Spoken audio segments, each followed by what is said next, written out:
Llegamos a este punto en el que vamos a profundizar en el análisis de uno de los temas de la actualidad, en este caso el rearme de Alemania, y para eso ya se encuentra en el estudio mi compañera Dacil Lanza.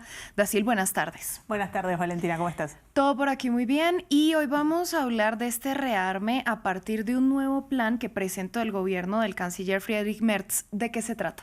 Así es, Alemania presentó el 22 de abril, la semana pasada, su estrategia militar para los próximos años. Una propuesta ambiciosa de gasto, pero principalmente de reclutamiento militar. El ministro de Defensa alemán habló de reforzar sus filas. Nuestra ambición es y debe ser el ejército convencional más fuerte de Europa. Cuando sea necesario, el refuerzo militar irá acompañado de un refuerzo civil. Pistorius detalló que Berlín aspira a contar con un ejército de 460.000 soldados operativos, un objetivo que incluye a 200.000 reservistas y además un número que suena elevado, ya que, por ejemplo, Francia y Polonia rondan los 200.000 activos, pero también es un número que suena a poco entre los mandos militares porque pretendían que sea superior. Lo cierto es que Alemania viene en alza. A fines de marzo, su fuerza era de cerca de 185.400 efectivos, unos 3.300 más que el mismo año anterior. ¿Cuál es la principal amenaza mencionada por el gobierno en esta estrategia militar? Bueno, allí describe obviamente a Moscú como la principal amenaza. Dice textualmente que es la mayor y más inmediata amenaza para la seguridad, no solo de Alemania, sino también de los países de la OTAN. Esta es la bandera, además, que agitan no solo desde Alemania, sino de Europa, para un tema muy sensible como son los recortes de presupuesto y también la revisión del estado de bienestar. Hemos iniciado un debate serio sobre nuestro estado de bienestar. En su última reunión del año, el Consejo de Ministros decidió abolir la llamada renta ciudadana e introducir una nueva renta básica. Además, el Parlamento aprobó importantes resoluciones sobre pensiones. Pero esto no es todo. El año que viene tendremos que promulgar reformas fundamentales para garantizar la sostenibilidad financiera a largo plazo de nuestros sistemas de seguridad social. Valentina, hay que decir que este mensaje lo dio el 31 de diciembre, días después de la aprobación de la nueva ley de servicio militar. Ahora Alemania entró en vigor este año, en enero pasado, justamente esta ley de servicio militar.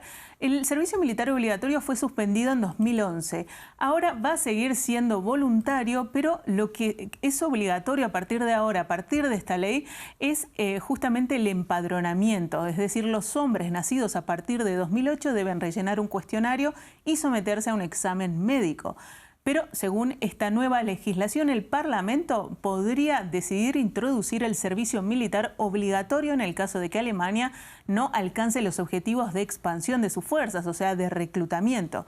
Lo que dijo Pistorius también fue que la defensa aérea para Alemania y para la OTAN será la prioridad en los próximos años, y también habló de otros planes como una agenda de desburocratización y modernización de las Fuerzas Armadas. Bueno, pongamos un poco en perspectiva histórica este rearme, porque Alemania pasó de estar obligado a desarmar su ejército a hasta ahora tener una de las Fuerzas Armadas más grandes del mundo. Sí, tenemos que decir que históricamente, después de la Segunda Guerra Mundial, Alemania tuvo que avanzar hacia el desarme, con la disolución de sus Fuerzas Armadas y la destrucción de su armamento. Pero con el inicio de la Guerra Fría el proceso fue en sentido inverso. Con Alemania dividida, la República Federal de Alemania adhirió a la OTAN en la década del 50, 1955, mientras que la República Democrática Alemana, el Estado comunista, se unió poco más tarde al Pacto de Varsovia, es decir, el rival de la OTAN, y esto además fue recién en 1991 con el Tratado 2+4 que Alemania obtuvo su plena soberanía y ya unificada siguió siendo parte de la OTAN.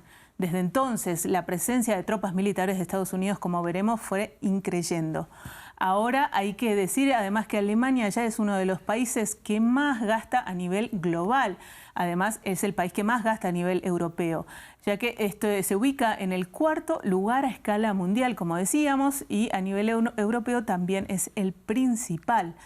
Hay que agregar que si lo vemos en términos de porcentaje de gasto de su PIB, también es uno de los países que más destina a su defensa. Obviamente Ucrania, como está en guerra en este momento, es de los que más destina en el continente europeo. Dacil, esto se produce en un contexto de crecientes amenazas de Trump de soltar la mano a sus socios europeos de la OTAN. Sí, es claro esto. La vuelta de Trump a la Casa Blanca enfrentó a Washington con sus socios atlantistas en varias ocasiones y Alemania obviamente no está por fuera.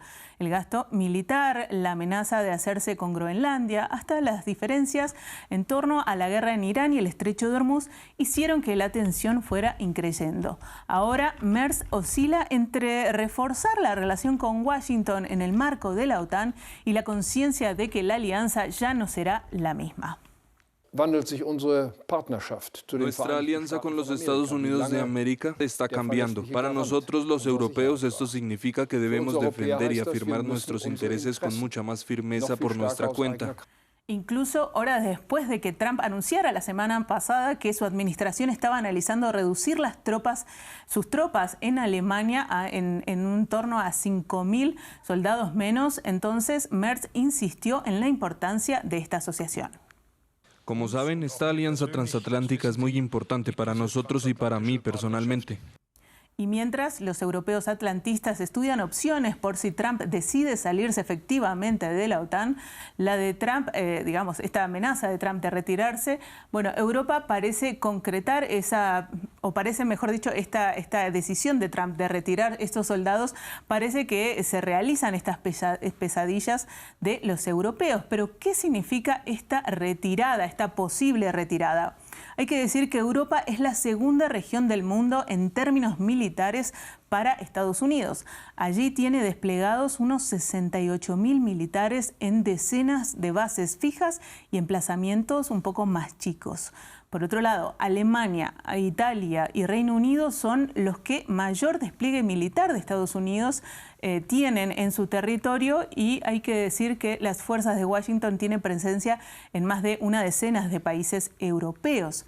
Por último, hay que decir que Alemania es el país más importante en materia de defensa para la Casa Blanca, ya que hasta diciembre del año pasado, de 2025, más de 36.400 militares estadounidenses estaban en 5 guarniciones, siendo por supuesto la base de Ramstein la más importante en el territorio alemán. A esto de sacar estos 5.000 soldados que dijo Donald Trump, hay que agregar que también paralizó otros proyectos, otros planes de desarrollo militar que tenía en coordinación con el gobierno alemán. Y se trata de un golpe para Alemania, ya que era un pedido de Berlín a Washington para justamente disuadir a Moscú, de nuevo, este objetivo que plantea la administración de Merz. Dacil, en enero, algo que no podemos dejar pasar es que hay elecciones en Alemania y la extrema derecha está creciendo en las encuestas. ¿Hay temores de que este rearme quede en manos de una fuerza como AfD? Bueno, hay que decir, Valentina, que el rearme alemán preocupa cada vez más a la luz del ascenso de la extrema derecha en las encuestas. Además, la AfD, Alternativa para Alemania, no solo obtuvo un histórico segundo puesto en las elecciones parlamentarias alemanas del año pasado, con el 21% de los votos, sino que ahora también crece y sigue creciendo, como decíamos, en las encuestas. Alternativa para Alemania supera a sus rivales políticos, incluso a la gobernante CDU de Friedrich Merz, según se ve en este agregado de encuestas que justamente recuperan distintos medios. Y hay que decir que esta fuerza está a favor de reintroducir el servicio militar obligatorio, pero sin embargo en una reciente reunión del partido, la dirección de AfD decidió evitar por completo este tema tan importante y también trajo algunas contradicciones entre sus miembros. Además hay que decir que la línea general, justamente es de salirse de la OTAN y de ser parte y estar en contra de ser parte de guerras como la de Ucrania. Más colaboración en defensa y reconstrucción significa sobre todo más dinero de los impuestos alemanes para Kiev. En lugar de más miles de millones para prolongar guerras ajenas, se necesita alivio en el interior. En lugar de nuevos cheques en blanco, por fin una política de paz realista. Para finalizar, Valentina, hay otra pregunta que es ¿qué afinidad tienen con estas ideas de la AfD dentro de las Fuerzas Armadas? Bueno, según un estudio realizado por el Centro de Historia Militar y Ciencias Sociales del propio Ejército, menos del 1% de los soldados alemanes tienen actitudes de extrema derecha persistente, aunque también aseguran que el 6,4% tiene, por ejemplo, actitudes chauvinistas, que son también persistentes, o 3,5% tiene actitudes xenófobas persistentes. De todos modos, estos estudios, que por ejemplo en este caso fue realizado el año pasado, dicen que tienen limitaciones porque son voluntarios. Pues Dacil, muchísimas gracias por toda esta ampliación. Gracias, Valentina. A ustedes, gracias por su sintonía. Hacemos una pausa corta y volvemos.